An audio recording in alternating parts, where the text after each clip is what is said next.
Então, quando o homem ele peca lá no Éden, isso aqui já deu até confusão. Sim. Aqui nesse podcast. É mesmo? O pastor Carlos Eduardo. Que você conhece, um abraço, pastor Carlos Eduardo. Ô, pastor Carlos, eu falei com o pastor aqui que eu gostei do senhor desde os primeiros dias que eu vi muita sinceridade do senhor. Gostei do senhor, viu? Bateram Abraço nele quando ele veio aqui, eu acho que foi o terceiro podcast, e ele falou que após a queda do homem, o homem não é mais imagem e semelhança de Deus.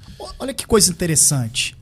Ali a Torá vai dizer em Gênesis 1, verso 26, façamos o homem a nossa imagem e semelhança. Imagem é uma palavra tselem, imagem e semelhança. Imagem ali no hebraico quer dizer algo igual, imagem e semelhança. Então olha que coisa interessante. Gênesis 3 diz que o homem peca. E o verso 21 ali diz que depois que ele pecou, o Senhor o cobriu com túnicas de pele. Não está dizendo que Deus matou um cordeiro. Eu já preguei isso, não sabia. Só que a palavra hebraica para pele é or. Em português a gente escreve or. Só que or significa duas coisas: luz e pele. Luz você usa 3 letras em hebraico. Aleph, Vav, Resh. É luz. Só que se eu trocar o Aleph pelo Yahrim ali, fica pele. Então Deus cobriu Adão de derme, pele humana ali. Quando ele peca, ele perde aquela luz. Os sábios judaicos dizem que quando Adão ele peca, ele perde a Kadosh Baruch Hu, ele perde a glória, ele perde a presença. Então ele se esconde. Ali, Gênesis 3:7, ele fez para si um avental de quê? De figueira. Um avental, folha de figueira, que é anestésico.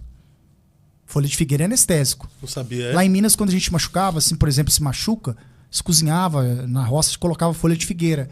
Então ele procura aplacar a dor do pecado. Só que Deus coloca pele nele.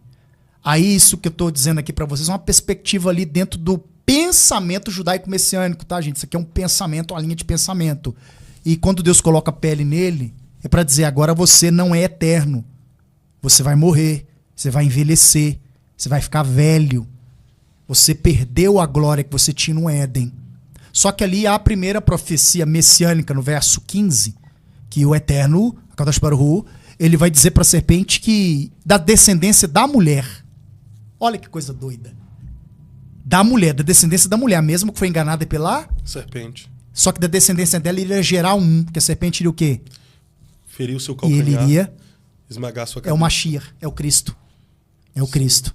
Ali o próprio Deus já larga esta profecia e para que o homem iria se reconectar com o Criador através de Cristo. Então você acredita que após o homem ter desobedecido a Deus no Éden, ele perdeu a imagem e semelhança? Olha só, eu penso um pouquinho diferente do pastor Carlos. O pastor Carlos, não briga comigo não, eu penso um pouquinho diferente dele. Eu penso que todos os homens, o Reb do Lubavitch. Rapaz, achei que você ia falar mistério. O Reb é leve, sabe aquele tem que... É leve. É mistério. É leve. Sou pentecostal, gente. Eita. É o Reb de Lubavitch, que foi um dos maiores pensadores. Ele morreu em 1994. Ele foi indicado ao Prêmio Nobel da Paz. Remy Mendel. O grande Reb de Lubavitch, ele disse o seguinte, que todos os homens, eles nascem com a centelha da salvação, da criação, melhor falando. Como? É aquele buraco que a pessoa quer preencher. Vai para as drogas, para a prostituição, para a bebida. E quando ele encontra o Mashiach, que é Cristo, esse vácuo é preenchido. Alma, em hebraico, nefeshá, nefeshá.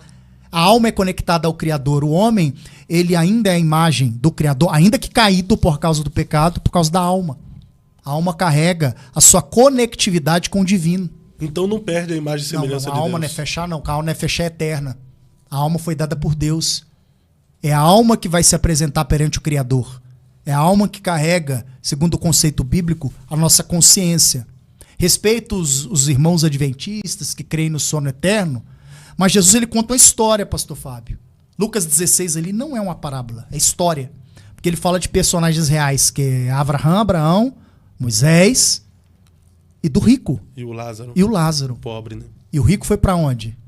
O inferno. Aí ele olhava e pedia pro mendigo fazer o quê? Molhar o dedo na água e colocar em sua. Ele não perdeu a consciência. Ele foi pro inferno e não perdeu a consciência de que ele foi para lá. E ele estava no céu e não perdeu a consciência de que estava lá no céu.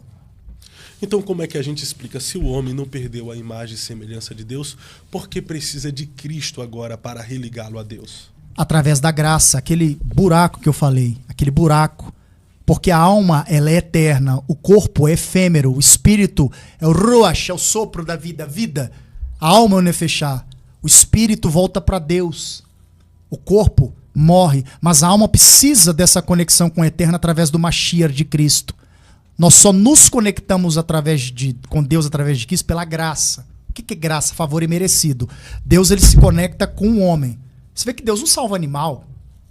O animal tem espírito, mas a alma é o ponto divino da imagem e semelhança do Criador com a criatura. Então o homem, tendo a alma, ele continua com a imagem e semelhança de Deus. Então Cristo veio para salvar o homem, não para resgatar o homem conforme a imagem e semelhança do seu Criador. Sim, para salvar o homem. Nós vamos ter a nossa imagem completa, como Paulo diz, estatura de varão perfeito. A partir de 1 Coríntios 15, que Paulo diz, no abrir e fechar de olhos, vamos ter os nossos corpos o quê? Transformados. Aquilo que é corruptível será tomado por incorruptibilidade. Então, aí nós vamos ter um corpo glorioso igual aquele que nos chamou. Mas enquanto estamos em vida aqui, mesmo nós temos a centelha, essa centelha da criação, que é a alma, nós somos seres tendenciosos ao pecado. Todos temos um espinho. Então, mas isso aconteceu após o homem ter desobedecido no Éden. Aí a vertente de muitos teólogos, não apenas do Carlos Eduardo, é que ele perde a imagem e semelhança de Deus. Por quê? Porque ele é descaracterizado daquilo que nós chamamos de essência de Deus no homem. Por exemplo, o homem agora passa a ser homicida. Caim comete o primeiro homicídio. Deus é homicida? Não, mas olha que coisa interessante. O homem passa a ser mentiroso. Deus é mentiroso? Mas olha que coisa interessante. Então, assim, é só... muito interessante. É interessante. Vamos entrar. Terra! Sou pentecostal, gente. Vamos. Então, assim, por isso que muitos teólogos defendem que o homem perde a imagem e semelhança de Deus, porque o homem perde a essência de Deus. Passa a fazer aquilo que é contrário ao Criador. Então, através de Cristo, através do sacrifício de Cristo, Cristo vem e resgata essa essência do homem, introduzindo no homem novamente a imagem e semelhança do seu Criador. Olha que coisa interessante. Quando eu me refiro a Kadosh Baruch, gente, eu estou dizendo o eterno Deus Todo-Poderoso. Deus tem atributos exclusivos. Certo. O primeiro deles, que eu não... Tipo assim, cada linha teológica classifica... Primeiro, segundo, terceiro, ó, ele é eterno. Ele é eterno. Hebreus 13:8, ele é o mesmo antes, será eternamente. Ele é misericordioso. Lamentações 3, verso 22. Ele é todo poderoso. Salmo 91, versículo 1, 2, 3 e 4. Ele é transcendente. Ele transcende passado, presente e futuro. Malaquias 3, versículo 6. Ele é imutável. Malaquias 3, 6. Atributos exclusivos e atributos morais. Os atributos morais, amor, compaixão, fidelidade, Deus ele é fiel, compassivo e tardio em irar-se. O homem mesmo em pecado, ele ainda que por distante, ele consegue ter um pouquinho dos atributos morais, não exclusivos, como por exemplo o amor de pai para filho. O justiça, como tzedakah? Por exemplo, quando você vê a notícia que um bandido que cometeu atrocidades, homicida, matou um tanto de gente, foi preso. O que dentro de você vai gerar? Um sentimento de quê? Justiça. Aí passou uma semana, a justiça soltou esse cara. O que vai gerar dentro de você? Revolta. Isso aí é um reflexo da moralidade do Criador dentro do homem, chamando o homem para o arrependimento.